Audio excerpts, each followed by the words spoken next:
Kepada para manajer investasi, sebelumnya saya ingin berbagi persepsi.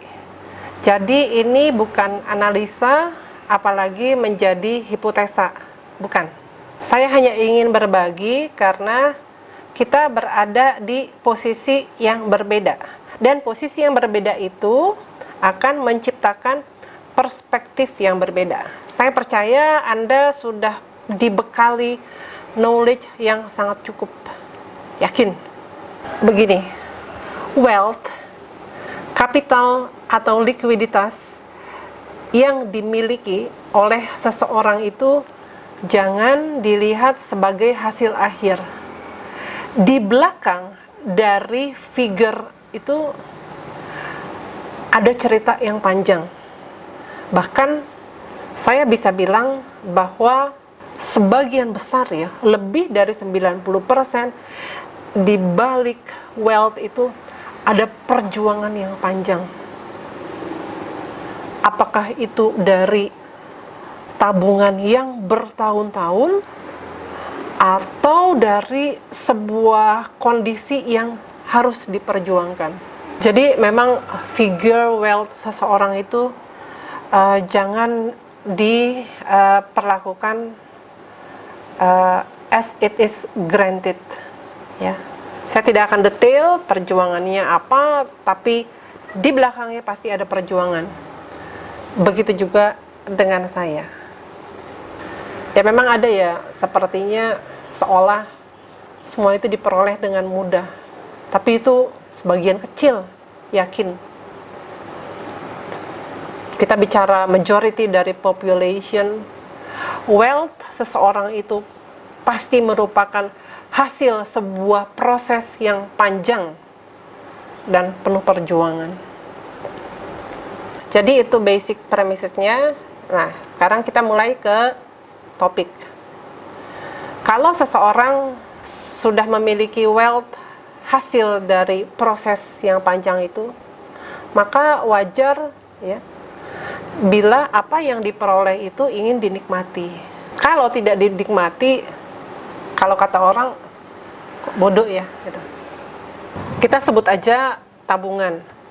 Tabungan yang ada itu dimanfaatkan untuk menjamin kehidupan ke depan.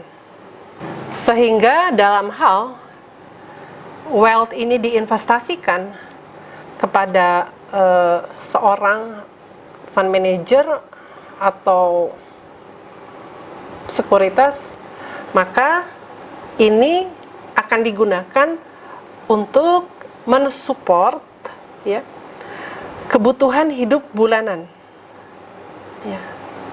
Saya juga paham kalau dalam jumlah tertentu yang lebih besar, maka misalnya portfolio itu 100% ya. 50% digunakan untuk investasi jangka panjang, tapi harus ada 50% itu yang akan digunakan untuk support kebutuhan hidup per bulan. Atau berapalah komposisinya, saya nggak tahu kan, tergantung besarannya ya. Tapi intinya itu, ada bagian yang memang diinvestasikan untuk jangka panjang, tapi harus ada bagian yang memang digunakan untuk mensupport kebutuhan hidup bulanan, dan itu yang utama.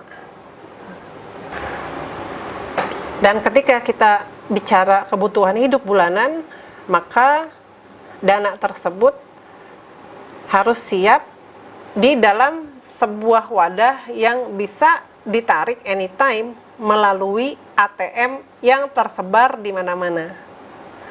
Tangkap ya. Kami memahami bahwa reksadana memiliki resiko. Ya, saya paham. Nah, justru itu kita membutuhkan Anda yang memang ahli di bidangnya untuk mengelola wealth ini agar terhindar dari resiko yang besar. Ada resiko yang bisa ditoleransi, yaitu naik, turun, tapi bukan toleransi terhadap suatu loss yang sangat signifikan. Dan saya percaya Anda adalah bidangnya. Saya percaya bahwa seorang fund manager pasti menerapkan guideline yang sudah ditetapkan oleh OJK, antara lain komposisi kombinasi portfolio, ya. Kemudian paham yang dianut oleh sebagian besar, ya, investor bursa saham mengenai LQ45, saham blue chip, saham gorengan. Tapi kan saya tidak bisa pantau itu harian. Dan ini saya perlu sharing juga ya, walaupun saya yakin ini jauh dari konteks kita. Seorang teman saya, pensiunan BUMN, yang tabungannya merupakan hasil kerja bertahun-tahun, sekarang ini sedang dalam proses pelaporan di Bareskrim. Sebagian lagi sedang mengurus PKPU. Untuk portfolio reksadananya yang dipercayakan kepada sebuah perusahaan manajemen investasi, tapi ternyata susah diredeem. Dan terindikasi bahwa portfolio investasinya itu disalurkan ke kodenya MYRX, ya, yang heboh itu loh, gitu. Saya banyak kasih masukan kepada dia, cuma ya memang complicated ya, saya tahu itu. Saya mengquote arahan dari seorang senior di bidang sekuritas dan juga ada di dalam asosiasi fund manager atau reksadana Indonesia. Begini arahannya. Pertama adalah portfolio investasi itu harus dipantau second by second. Jadi sebaiknya jangan pilih seorang fund manager individual, tapi itu harus dikelola oleh sebuah sistem. Sistem berarti sebuah perusahaan yang memang secara bergantian bisa memonitor second by second. Karena kalau ditinggal sebentar aja keluar, oh kondisi udah berubah. Kedua, penempatan itu untuk memberikan return sebaiknya ada di saham, ya, jangan di obligasi. Ini juga knowledge baru nih buat saya. Ketiga, nama-nama besar perusahaan sekuritas yang kemarin saya mention ke beliau itu ya, beberapa sekuritas grup korporasi BUMN ternyata juga tidak direkomendasi oleh beliau, bukan karena perusahaannya, tapi karena beberapa fund manager yang cukup piawai di dalam itu di hijack. Jadi rupanya turnover di perusahaan sekuritas ini cukuplah gitu.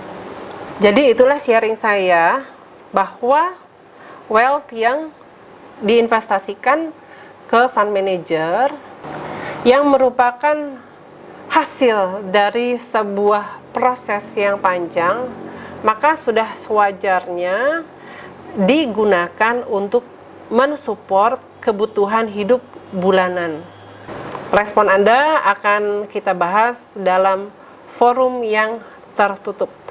Terima kasih.